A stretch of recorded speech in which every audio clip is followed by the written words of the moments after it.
ठीक है। तो आज का जो टॉपिक है वो एनर्जी सिनेरियो इन इंडिया।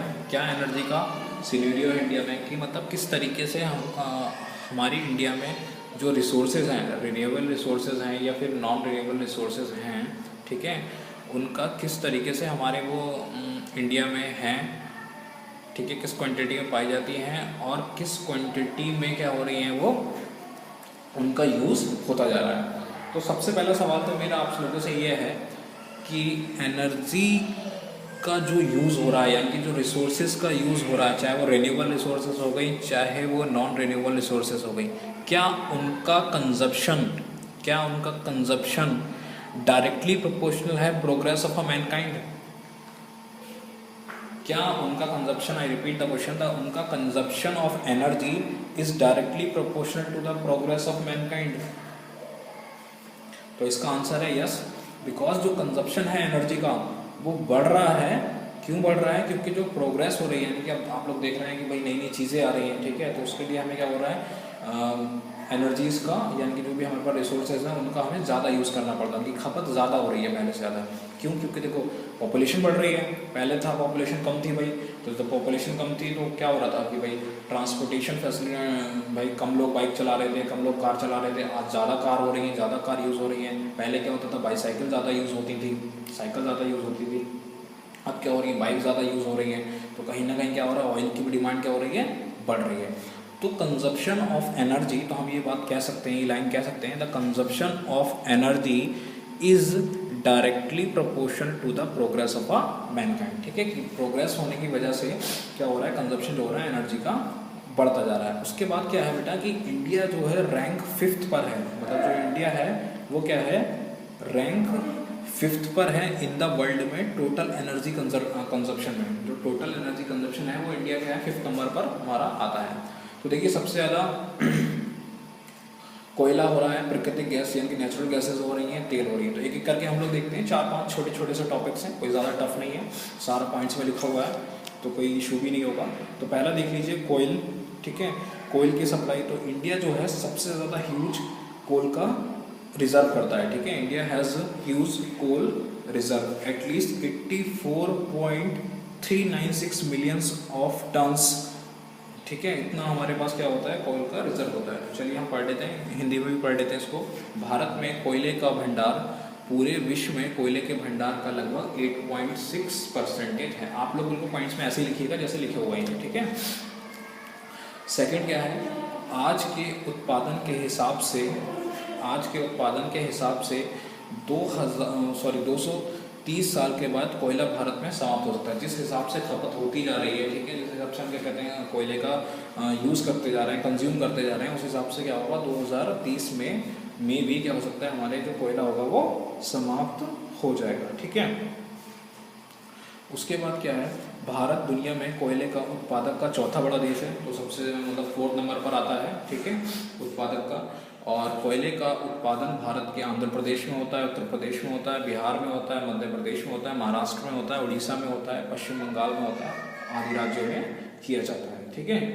तो India is the 4th largest producer of coal and in the world, ठीक है। इंडिया क्या है हमारे पास, 4th लार्जेस्ट प्रोड्यूसर है हमारे पास कोल का, ठीक है। और coal production is mainly concentrated in these state like Andhra Pradesh, Uttar Pradesh, Bihar, Madhya Pradesh, Maharashtra, Orissa, Jharkhand and West Bengal, ठीक है। ये लाइन तो मैंने इंग्लिश में भी रिपीट कर दिया, I repeat the line, India is the 4th largest producer of coals, ठीक है।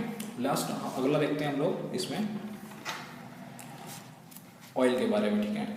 तो भारत में तेल का भंडार, पूरे विश्व में तेल के भंडार का लगभग 2016 से 18 में देखेंगे तो 0.92% था, 2008 से 2009 में देखेंगे तो 0.63% था, और 17 से 18 में देखेंगे तो 4.46% हो गया, ठीक है। तो ऑयल के अगर हम देखें तो ऑयल के संदर्भ में 36% of India total energy consumption है, ठीक है। ऑयल का जो हो रहा है वो 36% ऑफ इंडिया जो हो रहा है हमारे पास टोटल एनर्जी कंजप्शन कर रहा है, ठीक है। तो अलग अलग वैल्यूज़ हैं इसकी कि भाई किस हिसाब से, मतलब सबसे ज़्यादा मेरे ख्याल से 16-18 में ही है, 17-18 में 4.46, ठीक है, ये हो रहा है हमारे पास। तो इंडिया जो है हमारे पास इस टाइम टॉप 10 नेशन में इन द वर्ल्ड में जो क्या कर रहा है, कंजप्शंस में कर रहा है, ठीक है, कंजप्शन ऑफ द ऑयल में। तो ये लिखी हुई बात, भारत में तेल भंडार सन 2017 को समाप्त होने की संभावना है, ठीक है, क्योंकि कंजप्शन ज़्यादा हो रहा है। भारत तेल उत्पादक देशों में अपना स्थान शीर्ष से 10 देशों में रखा जाता है, ठीक है। तो क्या है, ये वाली बात है कि India today is one of the top 10 oil nation in the world, ठीक है। कौन से नंबर पर आ रहा है, 10th नंबर पर, 10वें नंबर पर या आ रहा है, ठीक है। भारत में तेल का उत्पादन कहाँ कहाँ पर होता है, मुंबई में होता है, असम में होता है तथा गुजरात में किया जाता है, ठीक है। सबसे ज़्यादा कंजप्शन आप देख रहे हैं, क्यों कैसा हो रहा है, कंजप्शन क्यों बढ़ रहा है भाई, क्योंकि देखो व्हीकल ज़्यादा हो रहा है, ट्रांसपोर्टेशन ज़्यादा हो रहा है, और जाहिर सी बात है भाई मशीनें भी बहुत ज़्यादा यूज़ हो रही हैं, उद्योग इंडस्ट्री बहुत ज़्यादा बढ़ रही है। तो भैया इंडस्ट्री बढ़ रही है तो उसमें मशीन लगेंगी, तो बहुत सारी मशीनें ऐसी होती हैं जिनको कंजप्शन किसकी ज़रूरत होती है, ऑयल की ज़रूरत होती है, कोल्स की ज़रूरत होती है। तो कहीं ना कहीं चाहे रिन्यूएबल रिसोर्सेज हो चाहे वो नॉन रिन्यूएबल रिसोर्सेज हो, ठीक है, उनकी खपत क्या होती हो रही है, वो बढ़ती जा रही है इंडिया में। उसके बाद अगला आता है हमारा नेचुरल गैसेस, ठीक है। उसके बाद हमारे नेचुरल गैसेस, हाँ। तो नेक्स्ट हमारा उसके बाद क्या आता है हमारे पास, देखो प्राकृतिक गैसेस, जो नेचुरल गैसेस हैं। तो भारत में प्राकृतिक गैस का उत्पादन 2019 तक इतने मिलियन क्यूबिक टन था। इसके साथ प्राकृतिक गैस का उत्पादन विश्व में रखे स्थान पर है, ठीक है। तो उसका नेचुरल गैस का भी काफ़ी ज़्यादा सप्लाई कंजप्शन होता है। तो जो नेचुरल गैस का होता है अबाउट 8.9, मैं लिख देता हूँ, नेचुरल, मुझे याद आ गया, natural gas account for, English में लिख देता हूँ, for about 8.9% of energy consumption in the country, ठीक है। कितना हो रहा है नेचुरल गैस का, 8.9% हो रहा है कंजप्शन इन द कंट्री में। द करंट डिमांड, और जो करंट में जो हो रही है डिमांड जो हो रही है हमारी नेचुरल गैसेस की, about 96 million cubic metre per day है, ठीक है। कितना है, अगर मैं पर डे की बात करूं तो 96 मिलियन, ये तो पूरा था 2019 में कितना था, ठीक है, 4380। तो ये है 96 million cubic metre per day. इतनी ज़्यादा क्या कहते हैं नेचुरल गैसेस का कंजप्शन हो रहा है इंडिया में प्रेजेंटली, ठीक है। उसके बाद हमारी अगली कौन सी होगी, न्यूक्लियर पावर सप्लाई देखते हैं, चौथी। तो आप सारे इनको डिस्कस करने के पॉइंट्स को डिस्कस कर लेते हैं।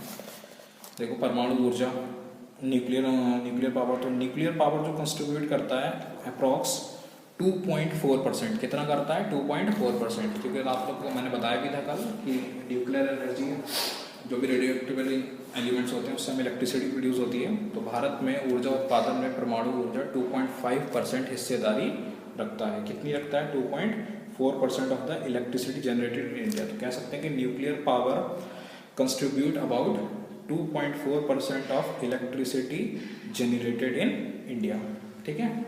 ये मेन है इसका 2.4%। India has 10 nuclear power reactors at 5 nuclear power stations, ठीक है। इंडिया के पास कितने हैं, 10 न्यूक्लियर रिएक्टर्स हैं। वो लाइन मैंने लिखी नहीं, इसमें ऐड नहीं की, अब चाहो तो ऐड कर सकते हो। इंडिया के पास क्या है, 10 न्यूक्लियर पावर रिएक्टर्स हैं और कितने, at 5 nuclear station produce the electricity, ठीक है। और उसके बाद हम लोग देख लेते हैं इलेक्ट्रिकल एनर्जी सप्लाई में। तो इलेक्ट्रिकल एनर्जी सप्लाई में तो आप लोग जानते ही हैं बहुत ज़्यादा क्या कहते हैं इलेक्ट्रिसिटी का तो यूज़ हो रहा है। तो पूरे विश्व में भारत ऊर्जा उत्पादन करने की क्षमता 2004 में इतने मेगावाट थी, धीरे धीरे विद्युत ऊर्जा के उत्पादन में बढ़ोतरी होती जा रही है, ठीक है। कितना था हमारे पास, अप्रॉक्स ये था 1,12,581 मेगावाट्स। कब ये रिकॉर्ड हुआ था, 2004 में रिकॉर्ड हुआ था, 31 मई 2004 को, ठीक है, याद रखना 31 मई 2004 को कंजप्शन हुआ था। इसमें हाइड्रो भी आता है, थर्मल भी आता है, ठीक है, विंड भी आता है, तो सारी चीज़ें आती हैं। नेक्स्ट हमारे पास टॉपिक है भारत के विभिन्न क्षेत्रों में ऊर्जा की खपत किस तरीके से हुई। तो हमने एक डायग्राम से देख रहे हैं हम लोग, सबसे ज़्यादा जो खपत होती है वो उद्योग में होती है, उद्योग सेक्टर में होती है 49%। उद्योग में कितना, उद्योग में होता है हमारा 49% की खपत होती है। कृषि में, एग्रीकल्चर में